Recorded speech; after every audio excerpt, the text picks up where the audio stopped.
sejam bem-vindos a mais um webinar da ADP. Hoje a gente vai falar sobre a pesquisa People at Work 2022, uma pesquisa super interessante realizada pelo ADP Research Institute, que mostra um pouco da visão da força de trabalho global, explorando aí muito sobre a atitude dos colaboradores em respeito ao mundo, atual do trabalho que mudou tanto, depois da pandemia, as expectativas e esperanças para o local de trabalho no futuro, Bom, e como eu falei, é uma pesquisa que foi realizada pelo ADP Research Institute e ela entrevistou mais de 30 mil trabalhadores ao redor do globo, Foram mais de 17 países com o objetivo de fornecer aí os dados úteis e relevantes para empresários, líderes de RH e líderes de equipe como um todo, que são responsáveis pelas políticas nas empresas e que precisam, sempre desses insights necessários aí para antever o futuro, Bom, e a gente sabe que a pandemia, ela causou nada menos do que uma verdadeira revolução no mundo do trabalho nesse século XXI, Nunca, na memória recente da maioria das pessoas, houve um fenômeno global que tenha remodelado o panorama de trabalho de modo tão drástico em tantos países, dominando a atividade econômica e alterando as perspectivas da força do trabalho, talvez para sempre. Bom, é necessário que os empregadores entendam as reais motivações, e o impacto potencial dessas mudanças que a pandemia trouxe, para que a gente possa atrair, reter os talentos e criar os negócios cada vez mais fortes e resilientes ao que vem por aí. Bom, para trazer um pouco dessa visão, nós convidamos a Mariane Guerra. A Mariane Guerra é VP de RH na Latam da ADP. Bom, Mari, muito obrigada pela tua presença. A gente sabe que tua agenda é super concorrida, então obrigada pelo seu tempo e pela sua disponibilidade. Imagina, obrigada a vocês pelo convite.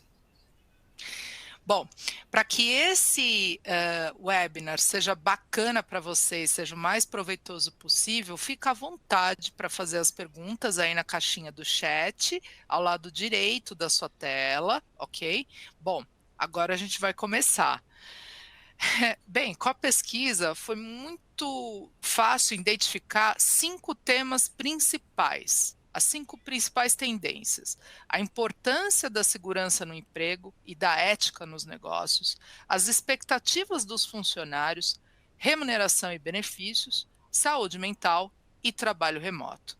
Mariane, na tua visão, qual é a importância de uma pesquisa nessa profundidade como a People at Work 2022?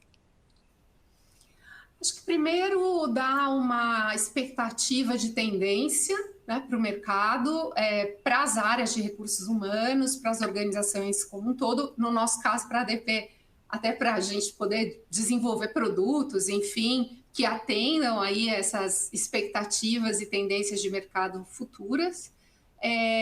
Mas principalmente, na minha opinião, é um retrato fiel do que está acontecendo no mundo do trabalho naquele momento, Se você considerar que a gente ouviu aí mais de 32 mil trabalhadores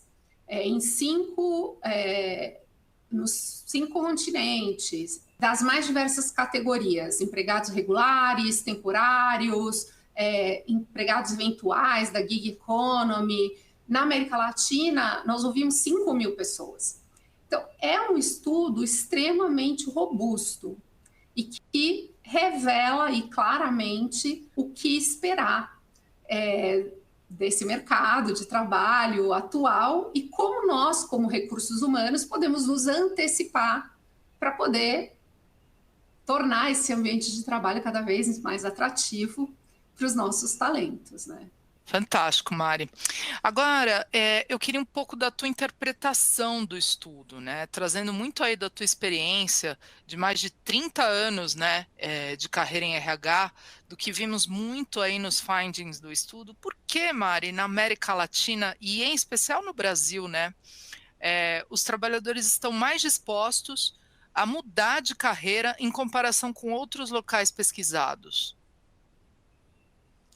Eu acho que é uma combinação de fatores, Isabela. Eu acho que tem uma questão que e o estudo traz isso, né? Você falou muito bem aí no início, a questão do conceito de segurança no emprego, que mudou, né? As pessoas tinham um pouco essa questão de que se eu estou empregado numa organização de forma regular, né, que na nossa linguagem do Brasil, CLT, né, eu tenho menos risco, eu tenho mais segurança, Claro. né? E aí, Uhum.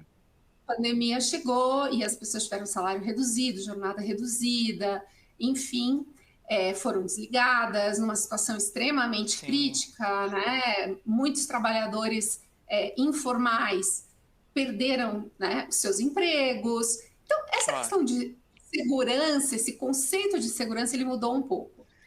E isso acabou acelerando um pouco o trabalhador que se sentia atraído, por exemplo, pela gig economy, por trabalhar por projetos, por trabalhar como freelancer, mas que relutava um pouco por ter medo pelo conceito de segurança, né, que o emprego regular oferecia, já que a segurança não é tanta assim, deixa eu fazer o que eu gosto, basicamente, Uhum. né? Acho que por trás dessa informação tem um pouco essa conclusão.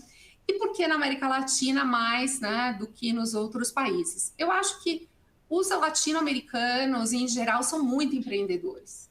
A gente vê Verdade. isso nas estatísticas, né? As capitais aí da América Latina são capitais que apresentam números altíssimos aí de startups, com empresas com valuation altíssimo, enfim. Então, eu acho que já existe essa cultura do empreendedorismo, né, na América Latina. A verdade é que também a gente está mais acostumado com a crise, né? Verdade. A gente passa pelas crises aí com uma certa tranquilidade já, porque no final das contas, né, tem que ter coração forte para operar na América Latina, né? Bom, Mari, agora engajamento e performance, né? A gente falou muito sobre a pressão do negócio, e especialmente na Latinoamérica. E eu acho que todos os líderes se preocuparam com esse ponto, né? Especialmente no ambiente híbrido, que foi um ponto super desafiador para os líderes, né?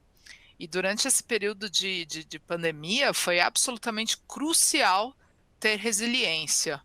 E ficou muito nítido, né? Quanto o engajamento faz diferença para a gente superar os períodos mais difíceis, superar esses períodos de crise. Mari, me conta uma coisa, como é que é esse ponto aí? Você que tem uma visão ampla aí de todos os estudos, como é que é a tua visão e a visão dos estudos em relação a engajamento, performance e resiliência? Ah, que ótima pergunta, Isabela. Eu adoro responder sobre isso, sabe? A ADP publicou dois estudos, na verdade, um sobre engajamento, particularmente, com um desdobramento específico para engajamento e performance, e a correlação entre essas duas coisas, e um sobre resiliência. E essas, na verdade, três coisas, elas estão 100% correlacionadas, né? A gente viu nesse primeiro estudo sobre engajamento que os trabalhadores altamente engajados, eles superavam as suas metas, os seus targets, em média em 4%. Enquanto, quando a gente olha para os trabalhadores com baixo engajamento, eles, em geral, ficam 7% abaixo dos seus targets. Então, quando a gente olha aí, a gente vê uma distância de quase 11 pontos percentuais entre os seus trabalhadores pouco engajados e os seus trabalhadores engajados, o que, digamos, para resultados numa organização é uma diferença importante, né? Em contrapartida, quando a gente olha o nosso estudo de resiliência, que ele foi publicado exatamente durante aí o processo de pandemia, onde esse assunto surgiu e ficou muito em evidência, e a ADP tomou a decisão de ouvir e de avaliar o mercado com relação a isso, a gente descobriu, no estudo a gente publicou uma régua que ia de resiliente, o máximo possível, e o mínimo nós chamamos de vulnerável, ou seja, uma pessoa com baixa resiliência. E quando a gente olha as pessoas com baixo engajamento, 80% dessas pessoas são pessoas com baixa resiliência. Olha que importante essa informação, porque engajamento sempre foi visto como assim uma coisa de RH, né? Ah, isso é coisa de RH e tudo bem. E a pandemia mostrou que ter uma força de trabalho engajada é crítico, é uma vantagem competitiva importante para o negócio no momento em que você tem que enfrentar uma mudança disruptiva, como foi, né, sem precedentes aí a pandemia, e as empresas com maior engajamento definitivamente se mostraram também mais resilientes. Então, eu acho que eu adoro responder essa pergunta por isso, porque eu acho que pela primeira vez a gente viu com dados concretos, né, que existe sim uma correlação importante entre engajamento, performance e resiliência. Nossa, super interessante. Você vê quais são os pontos mais importantes para você trabalhar ao longo do período com o seu time, para que você esteja preparado aí nos momentos das adversidades, né? Então, engajamento tem super a ver com resiliência e tudo mais, com os resultados de performance que os negócios buscam. Muito obrigada, Mari. Excelente questão. Você falando muito sobre os profissionais da gig economy, a gente também tem começa a refletir bastante sobre sucesso, né? E a gente percebe que atualmente o sucesso profissional, ele não está só atrelado a uma boa remuneração, né? O que você acha, Mari, que os colaboradores buscam quando mudam de carreira, né? Isso possui uma relação com as mudanças que a pandemia impulsionou? Você acha que a gente mudou um pouco a perspectiva de sucesso? Qual que é a tua visão sobre isso? Eu acho que salário ele ainda aparece como a principal, né, razão, obviamente, a pesquisa mostra isso, mas aparecem outras questões muito importantes, como inclusão e diversidade, por exemplo, né? A pesquisa traz esse dado de que os trabalhadores considerariam deixar o seu emprego atual se eles entendessem que a sua empresa, por exemplo, não tem uma política justa de equidade salarial entre gêneros, enfim, ou que a sua empresa atual não tem uma posição ética em relação ao mercado. Então, coisas que antes não apareciam, né, que começam a aparecer com muita intensidade aí nos números. A questão da flexibilidade, obviamente, é campeão de audiência, né? Aparece muito essa questão. A gente vê que eles falam que eles consideram deixar a empresa se não tiver flexibilidade ou se a sua organização exigir que eles voltem 100% a trabalhar do escritório. Para você ter uma ideia, esse número ele é muito alto, ele chega a ser 64%. 64% dos respondentes, né? E como eu falei no começo, são 5 mil respondentes, é uma pesquisa robusta na América Latina, né? 32 mil no mundo. 64% disseram que ele considera procurar um emprego novo se ele for forçado a voltar full time para o escritório, né? Então, assim, tem um pouco, Isabela, que me surpreendeu, por exemplo, existe muito esse conceito, quando a gente conversa com as pessoas, de que quem está valorizando mais a questão do trabalho flexível são os trabalhadores que têm família, que têm filhos, né? E aí a pesquisa mostrou que sim, é verdade, quase 3/4 aí dos pais gostariam de poder organizar as suas horas de trabalho com mais flexibilidade, mas 68% dos que não têm filhos também responderam isso. Então, quer dizer, de Olha que 68 interessante. para 74 não é uma diferença tão grande assim, né? Não é Sim. uma questão isolada dos pais que têm crianças em idades escolares, nada disso, né? É Uhum. uma questão bem ampla mesmo e aparece muito forte com relação à flexibilidade. Perfeito, Mari. E eu sinto muito que os brasileiros, eles também pela alta resiliência, eles também estão dispostos a correr mais riscos em nome do sucesso da carreira, né? E a pesquisa traz bastante isso, né, na leitura que eu fiz. Agora, Mari, você falou um ponto bastante interessante, né, que é o equilíbrio, né, e a gente tem muitos trabalhadores que são pais de família, né, lideram seu ambiente aí com os filhos dentro de casa e tiveram que fazer uma combinação, né, de home office, modelos híbridos, e foi uma ampla discussão dos líderes das empresas sobre o tocante da saúde mental, né? E a pesquisa, ela traz alguns dados muito interessantes em relação à saúde mental dos trabalhadores brasileiros. Mari, comenta um pouco sobre isso, né? O que a pesquisa percebeu em relação à saúde mental dos trabalhadores no Brasil em comparação com os outros países? Uma coisa bastante assustadora, né, é que a pesquisa ela mostra que 27% das pessoas se sentem estressadas todos os dias. E Uau! 21% dos trabalhadores que responderam disseram que o seu empregador está trabalhando nisso, mas não está fazendo o suficiente. Olha só.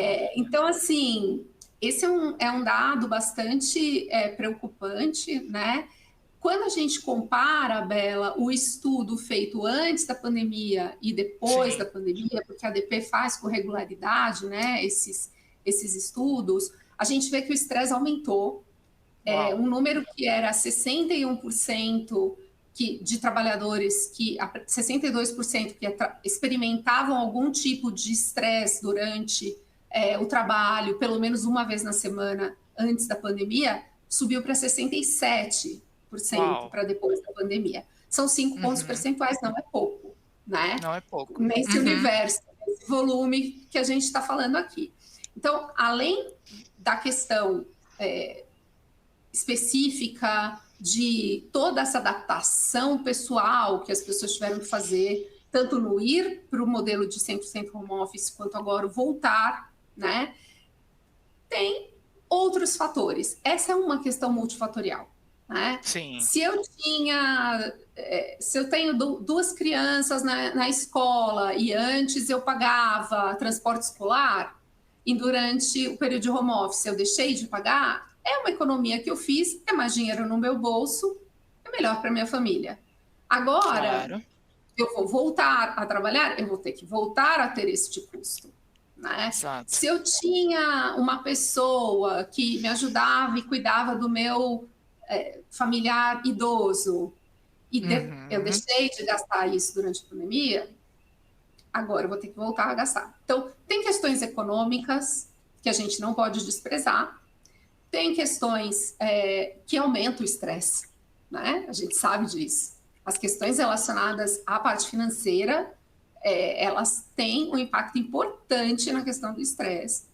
Existe uma pressão social, principalmente com relação às mulheres, né? A gente já ouviu aqui, por exemplo, de trabalhadoras dizerem: eu gostaria de voltar para o escritório, mas eu me sinto culpada, porque como ainda é Olha, voluntário, a minha família diz assim: não, mas se é voluntário, para que você vai voltar?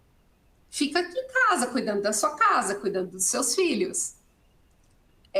Então, olha. assim, existe uma pressão social que aumenta esse nível de estresse e, obviamente, a questão das cidades grandes onde a gente vive, o trânsito caótico, o transporte público com uma série de problemas. Viver numa grande metrópole é cruel, a gente É sabe cruel. disso, né? Uhum. E Então, assim, as empresas têm se esforçado, eu acho que as empresas cresceram com relação a essa questão do cuidado da saúde mental, desenvolvendo hábitos mais saudáveis, a introdução de pausas, a questão de oferecer aí yoga, pilates, atividades, né, ginástica laboral que interrompam aí a rotina de trabalho, mas claramente a gente não está fazendo o suficiente, né?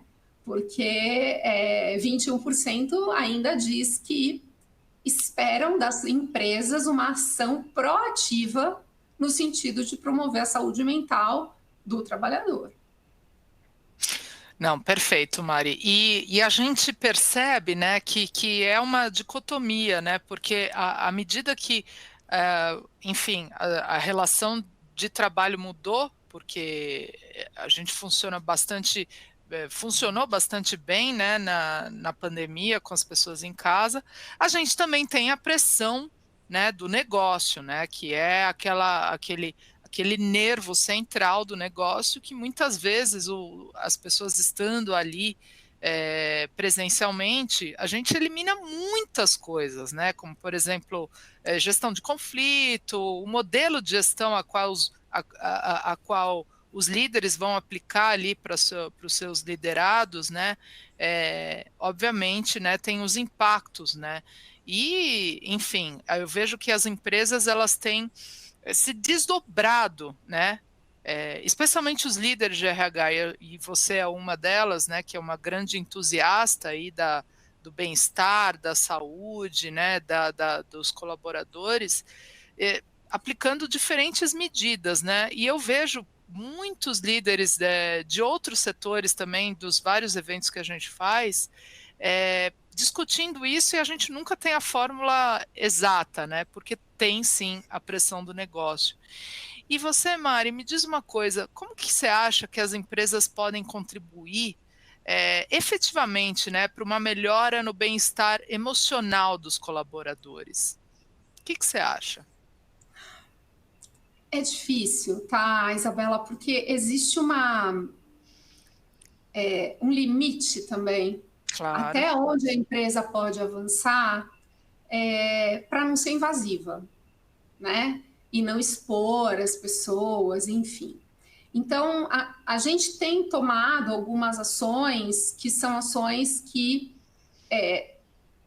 têm como principal objetivo disponibilizar o recurso, mas garantindo a privacidade, né, desse Sim. colaborador, que não necessariamente quer compartilhar com o seu chefe ou até com a área de recursos humanos os problemas com que ele está lidando ali na sua vida pessoal, profissional, que seja. Ainda que 53% dos trabalhadores atribuem o seu sofrimento a questões puramente de saúde mental, tá? Então, a gente sabe, tem todas essas outras questões aí envolvidas, e a gente, por exemplo, aqui na ADP, a gente tem um recurso disponível online para que as pessoas liguem e tem assessoria financeira, assessoria jurídica. Olha, que legal. E assessoria psicológica, assistência psicológica. Porque existem questões que a gente não Sim. conhece da vida das pessoas. Por exemplo, a gente sabe que a violência doméstica explodiu durante a pandemia. O número de casos aumentou brutalmente, né?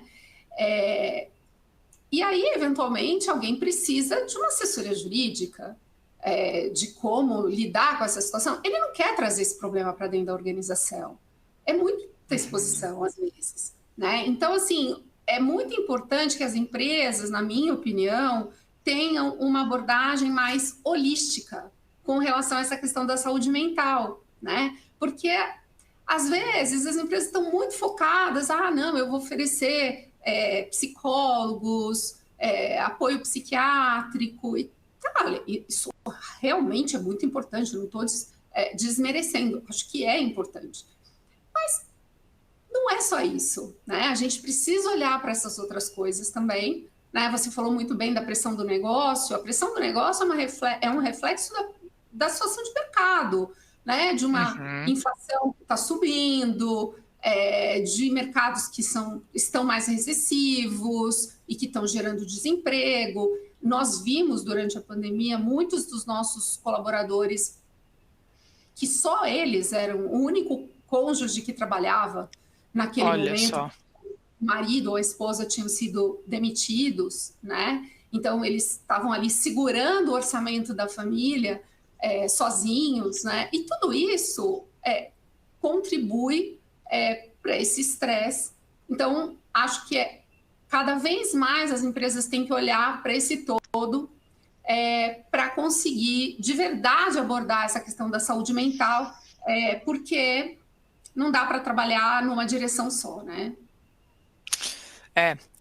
Pelo que você falou, realmente a gente começa a entender os efeitos disso, né? Que é todo um ecossistema, que não é só o microambiente a qual a pessoa está inserido, né? De âmbito privado e particular, que é o ambiente da casa, mas também o ambiente macroeconômico, né? Da Latam como um todo, que é bastante desafiador, né? E nesse sentido, as empresas também tem a sua pressão natural e também tem a pressão social da nossa economia, né?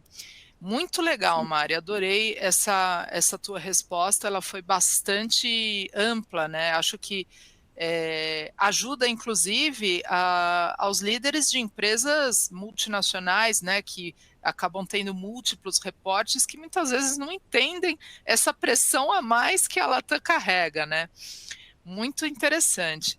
Bom, a Mariane é uma pessoa assim que entende muito sobre todos os estudos, né, e as visões, as tendências que o ADP Research Institute gera para o mercado, né? Esse é um estudo a qual nós estamos falando hoje, que foi amplamente divulgado por inúmeros canais de informação, como Revista Exame, enfim, Isto é Dinheiro. A Mariane deu muitas reportagens, né, e entrevistas sobre esse tema, e ela também tem um background bastante interessante, né, porque o ADP Research Institute tem lançado pesquisas há mais de 5 anos, né, sobre as tendências, e a Mariane tem todas essas pesquisas na cabeça, né? E aí eu acho que nada mais do que necessário para as pessoas que estão assistindo o nosso webinar é trazer um pouco da tua visão de futuro, né? Dessa interpretação ampla que você tem de todos os estudos que você tem visto aí pelo ADP Research Institute. Mari, e também aproveitando para fechar o nosso webinar, qual que é a tua visão para os próximos 5 anos? Nossa, que pergunta difícil essa. Acho que uma coisa que aparece muito forte e é uma coisa que está um pouco na contramão do que está acontecendo, né, no mercado, é que a gente vê uma expectativa alta dos trabalhadores com relação a aumento salarial. A gente viu aí no estudo claramente os trabalhadores dizendo que eles têm uma expectativa de receber um aumento salarial nos próximos 12 meses. 61%, tá? É bastante. Caramba, bastante. E 76% diz que está disposto a pedir por um aumento salarial se ele achar que ele merece. Então, existe uma expectativa forte, que é um pouco contramão, né, de um mercado que aponta aí para uma situação não tão favorável, com inflação em muitos países, com um conflito na Europa, enfim, sim, todas essas questões aí acontecendo, eleições, né? Tudo isso acontecendo ao mesmo tempo. Então, acho que uma tendência importante para os próximos 5 anos é o RH cada vez estar mais atento, né, a essas questões relacionadas ao pacote de remuneração e benefícios, né? Eu estou pagando o que está na média do mercado, eu não estou pagando, eu tenho equidade salarial dentro da minha organização, né, que é um negócio que chamou também bastante atenção, tá, no estudo. A gente vê que as empresas, até os empregadores, eles reconhecem que é importante, eles quase 6 em cada 10 acredita que, né, que seus empregadores têm aí equidade de gênero, mas a gente vê que a maioria das empresas não tem uma política clara com relação a isso. Perfeito, é verdade. Então, acho que os RHs têm que começar a abrir um pouco mais esse olhar. Não é só se preocupar com a pesquisa salarial, se eu estou pagando o que está na média de mercado, mas eu estou trazendo outros benefícios, né, que compõem esse pacote de forma que eu tenha aí uma vantagem competitiva na hora de atrair, de reter meus talentos, e, obviamente, como eu estou fazendo. Né? Eu sempre falo isso. Durante muito tempo, a gente se preocupou com o quê? Mas eu diria para você que nos últimos 5 anos, e essa é uma tendência forte para o mercado, a gente está se preocupando muito com como. Né? Olha, tá bom, eu pago a média de mercado, mas eu pago com equidade? Os meus trabalhadores do gênero masculino e do gênero feminino são pagos e compensados com os mesmos critérios? Né? Eu dou oportunidades de carreira, né, para todos os trabalhadores, independente de raça, credo, de orientação sexual, enfim, dentro da minha organização, eu tenho uma política inclusiva. Né? Isso tudo, hoje em dia, mostra-se como tendências importantes e que não podem ser ignoradas. Até a questão da sustentabilidade, tá, Isabela? Começa a aparecer cada vez mais forte aí os próprios trabalhadores fazendo perguntas na entrevista, né, de emprego. Olha, que interessante. Sobre a questão da sustentabilidade. Né? Então, assim, o mercado mudou, o mundo do trabalho mudou, e nós do RH teremos que mudar para nos adaptar, não tem outro jeito. Nossa, Mari, bárbaro, que aula, né, que a gente teve aqui com você. Bom, a gente capturou aí findings interessantíssimos aí que combinam não só dados da pesquisa, como a visão, né, da Mariane com tantos anos aí de carreira em RH, como que isso está mudando e quão importante é para um líder de RH, aí especialmente vocês que nos assistem hoje, acompanhar essas mudanças e ter planos de ação muito concretos, né, e que acompanhem o desenvolvimento, né, das pessoas e da nossa sociedade como um todo, né. Bom, a gente viu aqui que trabalhadores estão pensando com mais profundidade do que nunca, né, sobre o que realmente querem no trabalho e na vida. Assim como a Mariane acabou de citar, que em entrevista os candidatos estão fazendo perguntas sobre como a empresa está agindo no tocante à sustentabilidade, né? Veja, todo mundo está reavaliando, né, ideias do seu próprio valor, né, sobre o significado de segurança no emprego, né, sobre o que eles querem que seus empregadores e o que esses empregadores estão preparados para dar em troca numa relação de trabalho. Então, gente, vimos que é importante, né, que os empregadores e aí os líderes de RH como um todo tenham tudo isso em mente, né? É claro que não vai ser possível concordar e atender a todas as solicitações desse ambiente de mudança, né? Mas é óbvio, a gente precisa entender os pontos de vistas diferentes, né, e abrangentes da força de trabalho como um todo, pesquisando essas tendências e estar preparado, né, para estar na melhor posição possível para atrair e reter os talentos, bem como planejar o futuro aí do negócio. Bom, vocês sabem que a pesquisa vai ficar disponível para todos que preencherem o formulário aí nas nossas landing pages.